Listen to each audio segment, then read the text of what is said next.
Welcome to the Somatic Coaching Academy podcast. I'm Ani Anderson. And I'm Brian Trzaskos. Join us as we explore the science and art of trauma-sensitive somatic practices and tools. Strengthen your practice as a coach, therapist, or holistic professional. Master the art of motivating even the most challenging clients when you understand how to tap into and unlock your client's complete holistic intelligence. If you want to learn the most cutting-edge, research-supported skills for personal and professional mastery, you've come to the right place.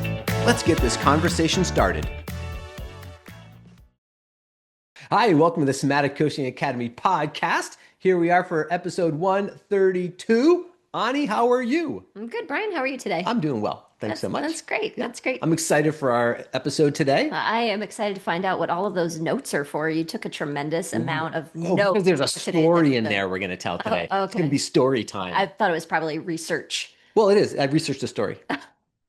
Okay. So that makes sense. Today we're talking about when saying woo is untrue. Woo? Yeah. Like woo-woo? Like woo-woo. Yeah, like where does that come from? What does it mean? We're going to break that down because that's a good story. We hear that a lot, that word a lot, don't we? People ask us that about the Somatic Coaching Academy. How woo is it? Is it a lot of woo? Are you woo? Is there a lot of woo-woo? How much woo is there? Yeah, people want to know. And I think it's a word that gets thrown around like without an awareness of where that word actually comes from. Because I think that a lot of people, once they know where woo comes from, they wouldn't say it all the time. Yeah. So yeah, there's definitely truth in that for sure. I also think when it comes to the idea of woo is when someone uses it, the way someone's using it says more about them than about what they're talking about. Ooh, we just had this happen the other day. I was on Instagram and somebody was tossing around woo in a very dismissive way. Like, well, I mean, come buy my thing because it's not woo. Dismiss. Yeah. So let's break it down because everything we're just leaning into right here leads into all this type of research and all these notes. Yeah, great. So He's got a lot of notes, so let's dive in. We had to get a definition to start off with, by the way. Well, yes, so for this we had to go to the dictionary and get it. Well, I'm actually interested in what the dictionary says about this. What's the definition of woo or woo-woo? Yeah. Well, it's an unconventional beliefs regarded as having little or no scientific basis, especially those relating to spirituality, mysticism, or alternative medicine. Ooh, that is so interesting. Boom, mic drop right at the end. First of all, my skin is crawling. So I just have to say that it's like pretty well documented now in terms of how many people use complementary and alternative health, that it's basically like a lot of people, most people, the majority of people actually go speak to some kind of alternative health professional before they go see their doctor. A very large percentage. And so I just think it's funny we're even calling it alternative health anymore. And then there's alternative health right there in the definition. Potentially the definition of woo, right? Right. Which again has this connotation of being weird and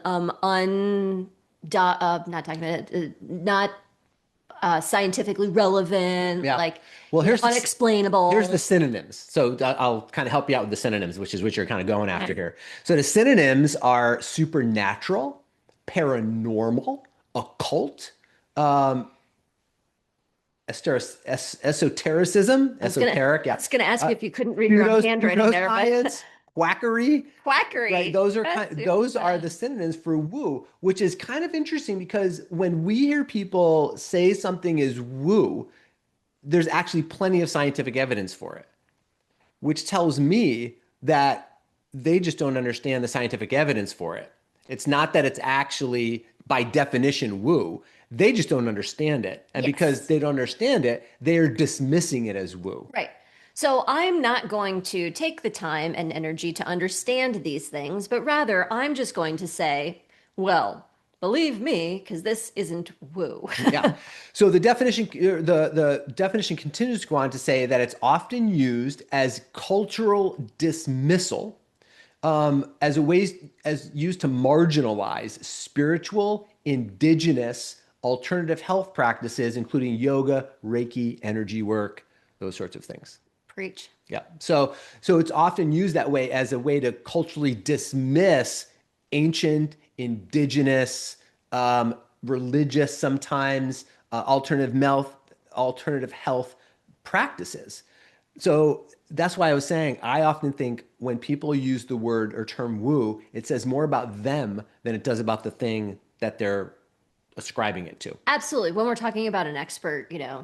talking about that stuff. When we're talking about people who are asking us, I think what they're trying to say is like, is this based in anything? Or can you explain what you're doing? Or if I get involved with you all, Somatic Coaching Academy, are you just going to tell me to do stuff that you can't explain or tell me how it works? Because our people want to know how Yeah. things work, And I want to know how it works. Absolutely. But there's a lot of stuff that um, there's so much stuff out there, people out there talking about stuff, and they don't understand how it works. So, I will also say this though too. I have experiences in my life on a daily basis that I have no idea how they work.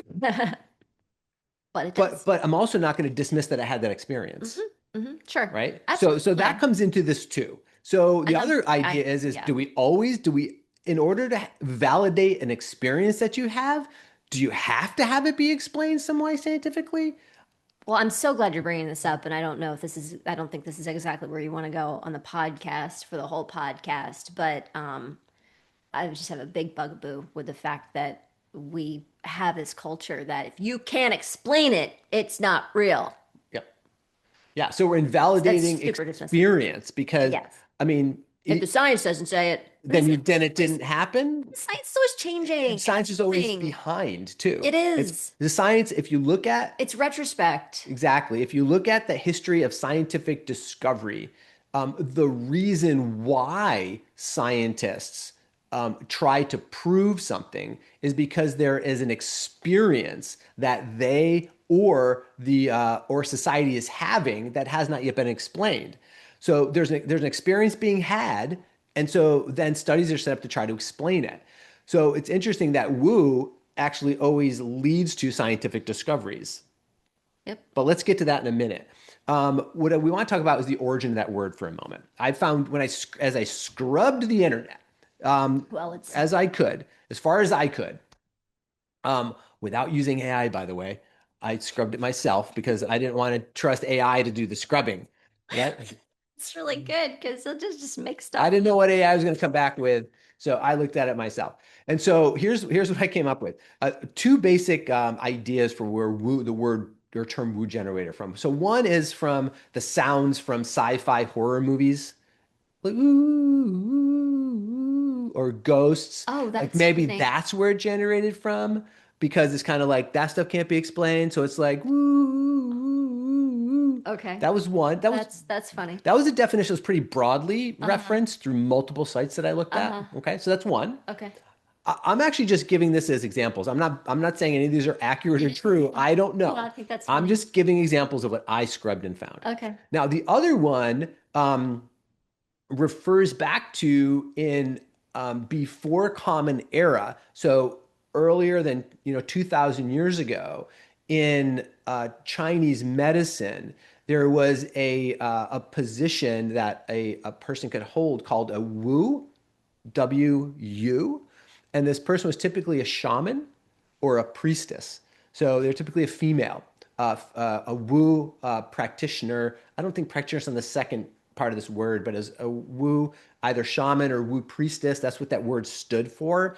And this typically female person would be someone who prayed, performed rituals, and was a cornerstone of society at the time Yeah. around healing practices. Yeah.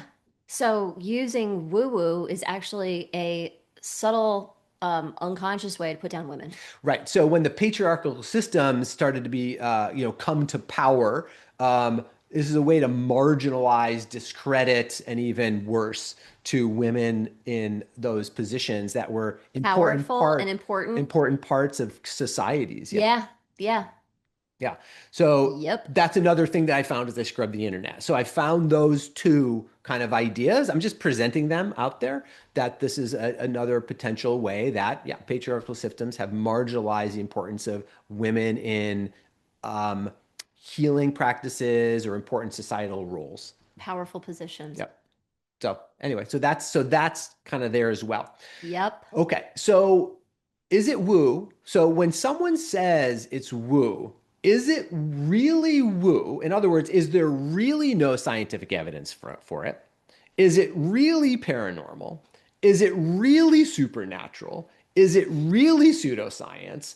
Or is it just that someone doesn't understand it and doesn't care to understand it? That's my question. That's the whole idea of when saying woo actually is untrue. Because just because you say it's woo doesn't mean it's not true. It just means that you may not understand the mechanisms behind why something is the way that it is.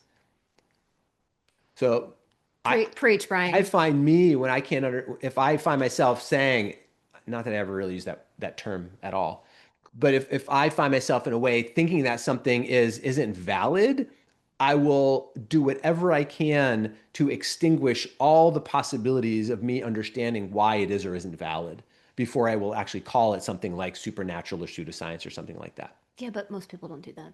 Well, I'm just presenting I that's what I'm appreciate doing. that you do, but But most people don't do but that. when we come to the idea of woo, I think this is important because using that term inappropriately or even unconsciously is either presents a sense that a person doesn't understand and doesn't want to understand, but it also is a way to culturally dismiss certain things that are valid. And it's another way to marginalize the role of potentially powerful women in history. And indigenous cultures Yep. and the natural laws and the universe. Yeah. So let's just kind of bring this to this for a second. At one time, I have a list of things here that at one time, by definition, these things were woo. You ready? Oh, I'm so ready. Okay. The world is round. Who Crazy. who here on the podcast thinks that the world is flat? Anybody? Well, some people do. I think there's a whole society of Well, folks, but okay. they don't But probably are not listening most to people us. most people know the world is round. Yeah, But at one time, if you believed the world was round, that was crazy. that could cost you your life, Yeah, right? Because it cost you was your not life. scientifically valid. And then so you could lose your life and then be like, oops, they were right. I got another one for you. The Earth orbits the sun. That was one time a woo and very dangerous idea to believe that the Earth orbited the sun rather than the sun orbiting the Earth. Copernicus, right? He paid the ultimate price for that. Crazy when you think about it, right? Yeah, But by definition, at one time that one was time. woo. Yeah, So I'm just helping you to consider like what you're calling woo today may actually be true, not woo. tomorrow. You just don't have the yeah, work a little thing there. Okay, I got another one for you. Made sense. How about this one? This is one of my favorites, and this is where the story comes in. Washing your hands stops the spread of disease. That was at one time that was woo. And here's the And story. very dangerous, I right? got a whole story about it. Okay, so Well, I mean, like we now know that is the main way to stop the spread of yeah, but disease. listen to the story around it. Listen to what it cost. Cost Ignaz Semmelweis. He was credited with the most significant breakthrough in medical history in 1847. Okay, that when he was working in Vienna General Hospital, Semmelweis realized that physicians were transmitting deadly, he called them cadaverous particles, from autopsies to mothers in a maternity ward, causing high mortality rate from what they called childbed fever. Okay, so here's the story. Oh my gosh. In the mid 19th century, hospitals were often considered dangerous, and women frequently died from childbed fever after giving birth. At Vienna General Hospital, there were two maternity clinics. Get this, there are two maternity clinics in the hospital. The first clinic was staffed by medical students and doctors, where mortality rates were extremely high, sometimes exceeding 18%. The second clinic, staffed by midwives, where mortality rates were significantly lower. Semmelweis was tasked with finding out why. He ruled out overcrowding and climate, but noted that the first clinic doctors frequently went straight from the morgue to the labor ward, performing internal exams without washing their hands. Like a bucket. The, the key insight came after a colleague of his, My God. Jacob Kolosteka, died from an infection after being accidentally pricked by a student's knife during an autopsy. Semmelweis noted that his colleague's symptoms mirrored those of the dying mother's. Oh my God. So Semmelweis hypothesized that cadaverous particles, in quotes, transferred from corpses to mothers' bloodstreams caused the fever. He ordered all medical staff to wash their hands in chlorinated lime solution to remove the smell of decay and the particles themselves before examining patients. The effect was immediate and dramatic. Mortality rates in the first clinic plunged from over 18% to below 2% within months, matching the safety level of the midwife's clinic. Get this. Despite his success, Semmelweis faced intense backlash from the medical establishment. Doctors felt insulted, as they were gentlemen, and did not believe their hands could be dirty or deadly. Oh my gosh, are you kidding? Oh my goodness. Because germ theory, that microscopic germs cause disease, had not yet been proven, Semmelweis could not explain how his method worked, only that it did. His ideas were ignored and mocked, and he was eventually forced out of his position in Vienna. Tragically, Semmelweis suffered a mental breakdown due to the relentless rejection of his findings. In 1865, he was committed to an asylum where he was beaten by guards and died from an infection in his hands, the very disease he had sought to prevent. Oh my gosh. And of course, now we know today he was absolutely right. Right. Germs on the hands of doctors doing autopsies without washing their hands and then delivering babies was causing sepsis in the mothers. Wow. Wow, that story is incredible. Powerful story, right? Incredible. Talk about the dangers of Incredible. woo, the dangers of Wow. seeing that something's working. But just because we can't explain it, we're going to ridicule it, marginalize it, and refuse to wash our hands because we can't be dirty, which will continue to cause more death. The backlash part of that reminds me of the stories that current day researcher Lisa Feldman Barrett talks about when she has brought her new science of how emotions work to her colleagues and the immense backlash that she has had to tolerate and be a part of because people are so ingrained in their long held beliefs about how things work, right? And I think to your point, whether people realize it or not, they feel like it's tied to their identity. We're gentlemen. We will not have dirty hands. We can't have dirty hands because we're gentlemen. Tied to their identity. Yeah, totally. Yeah, Candace Pert dealt with very much the same thing too with her research around the molecules of emotion, right? And she had a massive backlash from the community at that time also. That molecules in the body could be any way related to psychological processes, sort of things. Yeah. Yeah. So here's some other things on our list of what at one time. You got more? Because I do. You got more in this Yeah. list? Holy cow, Brian. You're- That story was just That was really powerful, crazy. right? But your heart is electrical. Well, yeah, right. 1906, Dr. Einthoven created the first EKG, electrocardiogram. Before that, people didn't believe that your heart had an electrical current.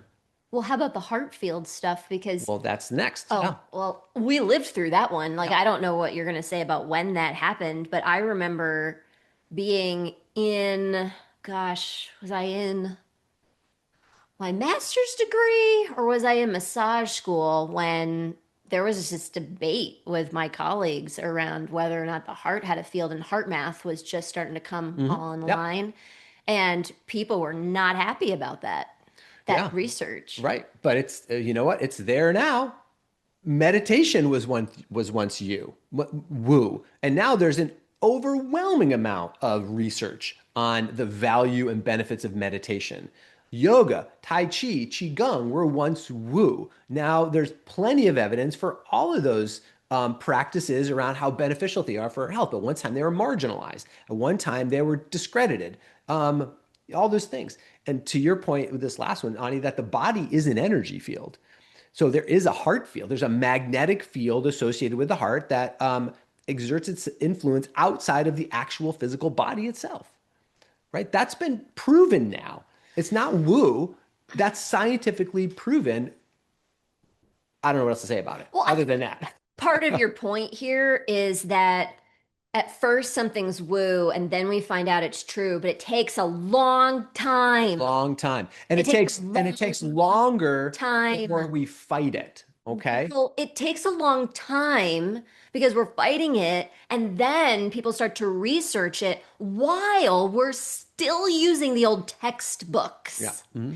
And still the new practitioners who are coming in are being taught by the old paradigms. Mm-hmm. Right? Yeah. And how long does it take to not only change the way people think about it and change the research that's being done on it, but start to change the conversations that people are having in colleges and universities to then get to the place where we change the textbooks? It takes forever.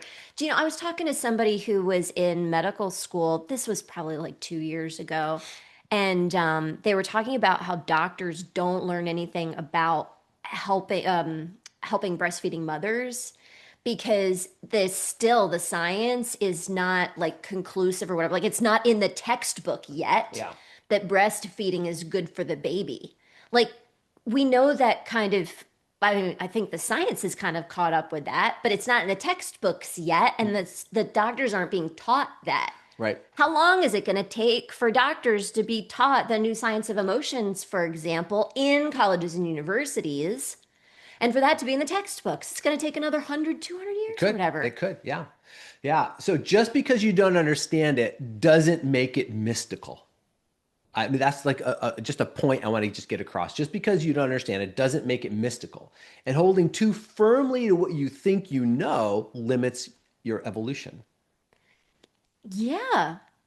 Right? I just want to kind of close with one of my favorite quotes from Price Pritchett. Okay. He said, "Absence of proof is not proof of absence." That's such a great quote.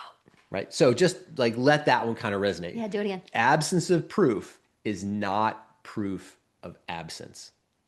Yeah. In other words, experience your experiences. Learn to come into relationship with what you're experiencing in your life that maybe not yet can be explained scientifically, because science takes time and science evolves. And value yourself enough to value your experiences. Yep. And keep seeking your experiences. Keep seeking answers to what it is that you experience in your life with an openness and a valuing, Tani's point, and a trusting that those experiences for you are important. They're important for you. They matter. And keep seeking and opening up space for other people's experiences to be valued and be important as well. And if you don't understand something, seek the answers for it to the best of your variability before you declare them as being pseudoscience, strange, paranormal, whatever it is. Because if you're writing something off as woo, it's actually a closed-minded way of thinking about it. Mm-hmm. Wow, powerful. So go wash your hands, people. Go wash your hands. And lean into those discoveries that were once marginalized that now have made our lives so much more better. Yeah. Wow. Thanks, Brian. Super cool episode. We will see you next week. And wow, thanks for that today. All right. Bye-bye. See you soon. Bye. Thank you for listening to this episode. We hope that this conversation will help you improve your practice and change the way you think about your work, your clients, and yourself. Continue your exploration of trauma-sensitive somatic coaching by listening to more podcast episodes at somaticcoachingacademy.com. you could be the trusted guide that people turn to help them with their most challenging situations and to reach their most precious goals. Thank you for joining us. We'll see you next time.